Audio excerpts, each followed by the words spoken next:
The Old-Fangled Father and His New-Fangled Sons. Centuries ago, an old father, as old as one of them, lay on his couch feeling that his end was near. He was not surprised. In fact, he had foreseen it as he had foreseen many other events, and he was reputed wise beyond his years, and therefore far beyond those of the people who reputed it.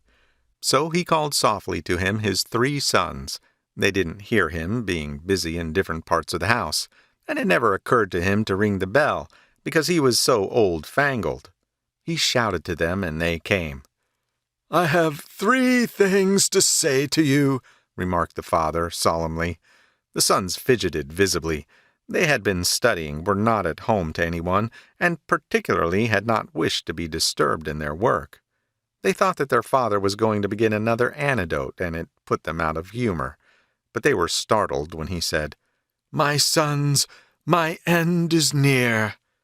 Each one replied with an endearing term, just one, for they were not men of many words, and they told him it was only his fuss, that he was only 100 and didn't look as if he were going to be cut off prematurely, that he mustn't give in and should never say die.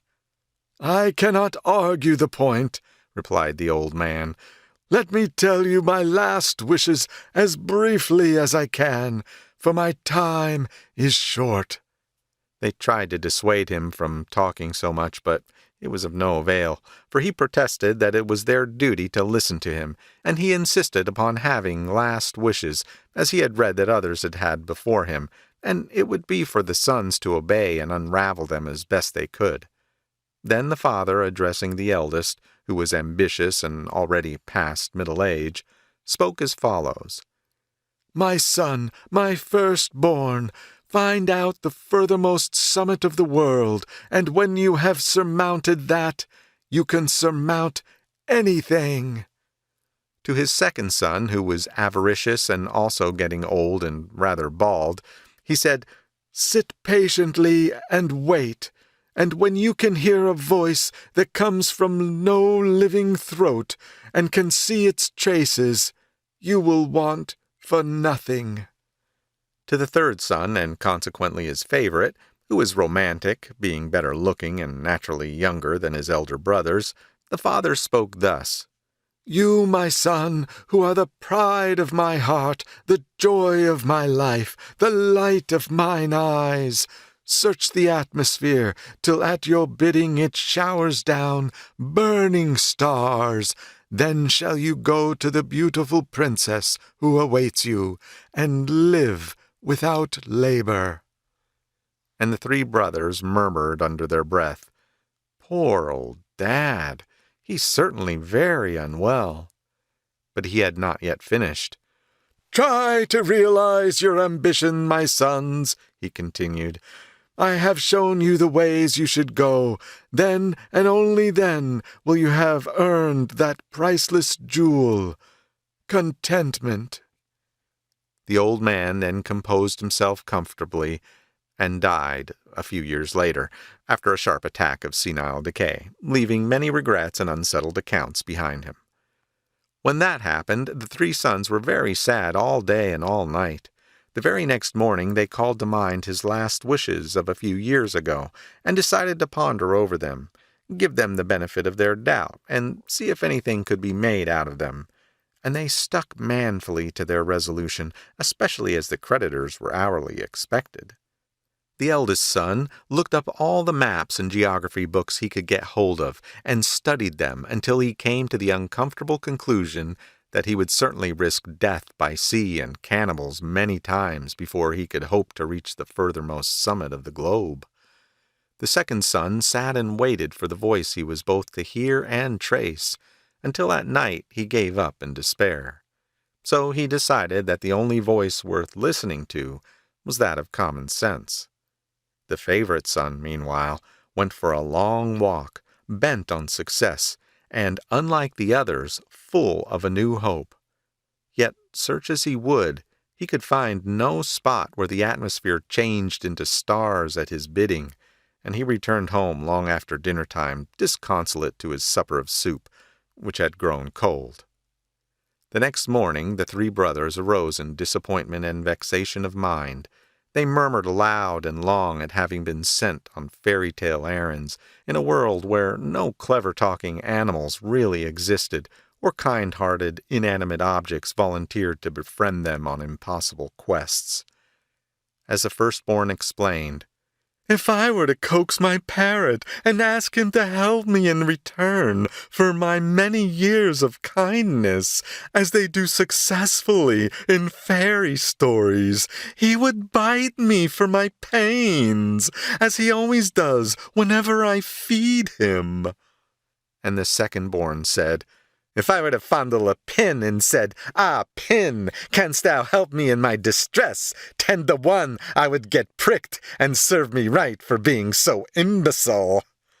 "As for me," exclaimed the romantic one, "were a gentle wolf to find me mooning about the forest, thinking of my beauteous princess, surely would he stop and, with a keen sense of the fitness of things, he would not trifle with politeness, but he would eat of me as much as would satisfy his present need, perhaps even more than he could digest."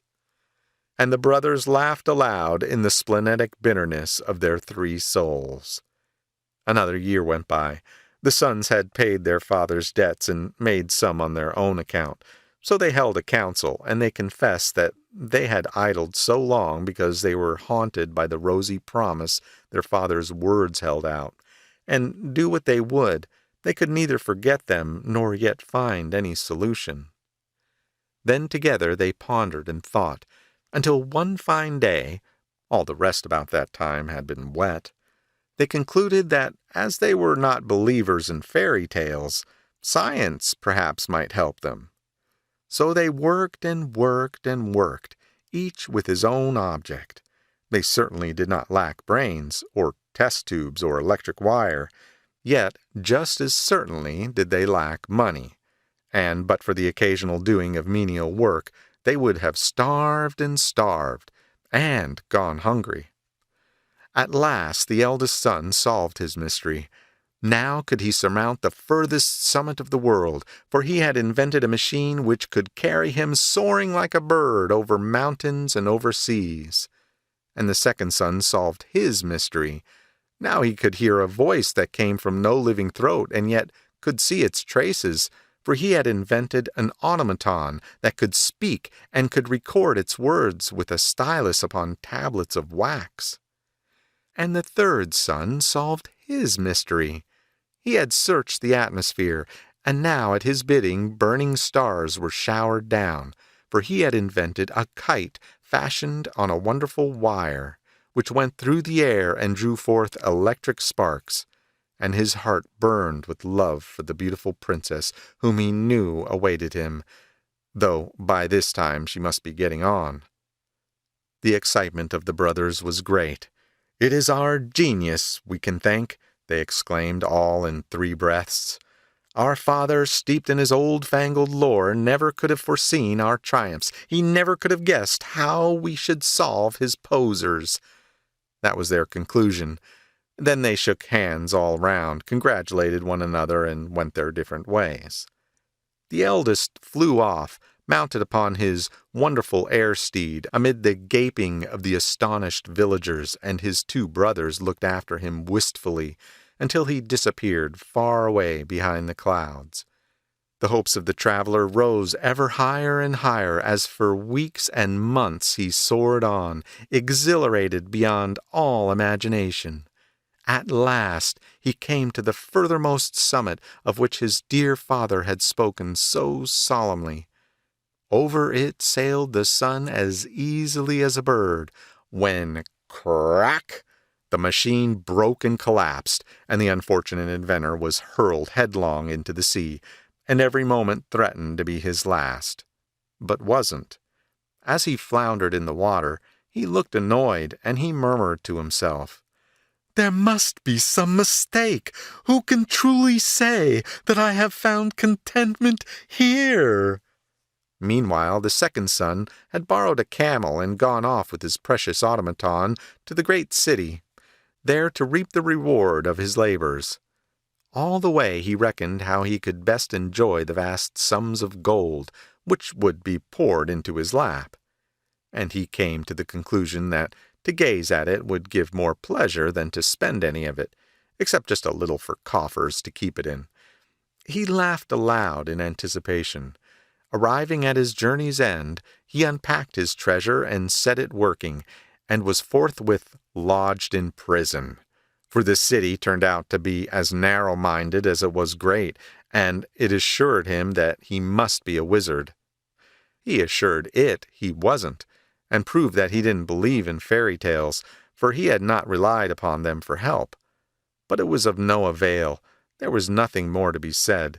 This disappointing ending to so much effort and such real success encouraged him in the conviction that in the position in which he found himself, he could find no legitimate ground for contentment. During this time, the favorite son had sallied forth, singing in search of the beauteous princess. His marvelous kite was slung behind him. He wended his steps towards the only court he knew of, where dwelt a princess good, beautiful, and unmarried, a combination of charms of marked rarity. So joyous and merry was he, that the squirrels squeaked and scurried away at sight of him, and the very hyenas laughed in harmony as he passed by, singing "Tra-la-la" in his blithe lightsomeness. Ah, how gladsome and thrice happy was that merry, merry morn!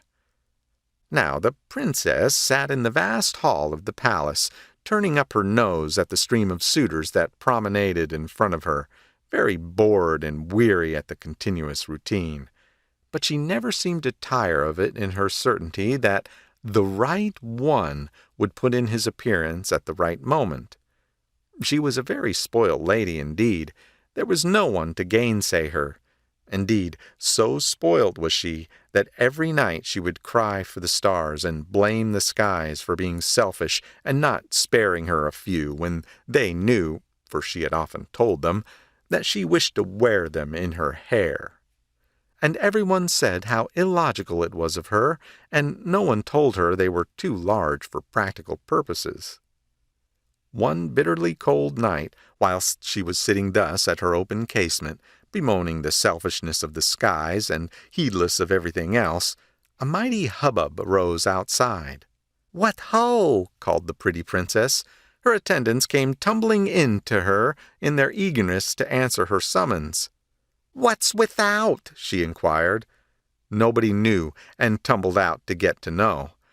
They rushed back and told her all at once that a brand-new suitor had arrived at that unusual hour, and would she snub him at once or tarry till the morrow. It took her a little time to unravel what was said amidst such a babel of voices. "La! Oh, my!" suddenly exclaimed the princess, her eyes riveted outside on the blackness of the night. She could scarcely believe her senses, for there, in the garden, stars were actually falling down in showers, lighting up the figure of a man who, with upstretched hand, was beckoning them to come. He was summoned at once to the royal presence, shivering and blue with cold, but his romantic heart throbbed at the sight of so much beauty, and his face assumed a warmer hue. He was so intoxicated with delight that afterwards he could never quite tell how it all came about. As in a haze, he remembered the princess greeting him as the one long awaited. He recollected her saying that as he could wrest the stars from the selfish skies, he could gratify her desire to wear some in her hair, and bade him go collect them. He explained his invention. She grew impatient. He told her the electricity would kill him. She shrugged her shoulders and insisted. He declined to take the risk, whereupon she turned into a fury in her pretty illogicality, and exclaiming that he must be the wrong man after all, she flung his invention into the fire and ordered him to be flung after it. He took the hint by the heels and fled through the window, far into the night. Not at all content with his romantic adventure, or with life as a whole, he enlisted and became a target in the front rank of the army. It was, of course, some time later that the eldest brother, who had been plucked from the billows by a fisherman who happened to be passing by as usual, booked his passage home, and found on his arrival that the said home had been sold, as advertised, for building lots in eligible plots on easy terms to pay expenses. The second brother, in order to secure his freedom from prison, then and there smashed up his automaton and trudged home, arriving just in time to join his brother in being ordered away from their former doorstep, though still held responsible for the rates and taxes. At that moment, too, the brother of the twain was deposited amongst them, having been invalided to his sold-up home for life.